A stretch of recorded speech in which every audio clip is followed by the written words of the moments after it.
Palaging tandaan, pag nag-assemble ng non-built-in cabinet, mahalagang gumamit ng spirit level tuwing gagawa ng cabinet fronts para maiwasang tatab-enge ang mga pinto. Pag ilipat na ito saan man,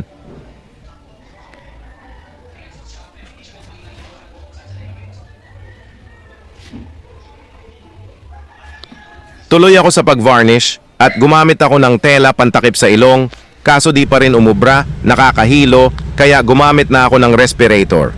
3 yung ganito ko. Issue ito sa amin noong nasa Ibayo ako.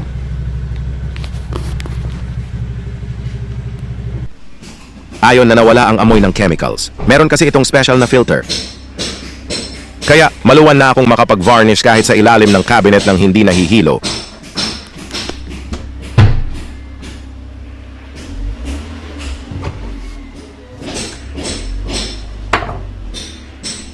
Ito na yung pangatlong parte dito sa ginawa kong closet cabinet. Hanggang sa maipasok ko na sa loob ng kwarto. Yung katabi ng cabinet na ginawa ko, binili pa daw nila yon sa Japan. Tingnan nyo alin ang mas maangas. Di, joke lang.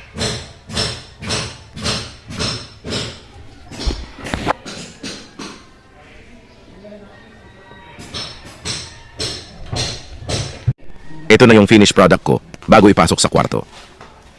Ayos yung mga gumawa doon, kaya pala ano? Kaya pala may tagas yung ilalim, ang butas. Ha? Butas. Butas ba yan? Ayun o, nandoon na siya sa pwesto niya at yung katabi niya sa kanan, galing daw yan sa Japan. Binili nila sa Japan, online. So ito na siya. Thanks for watching.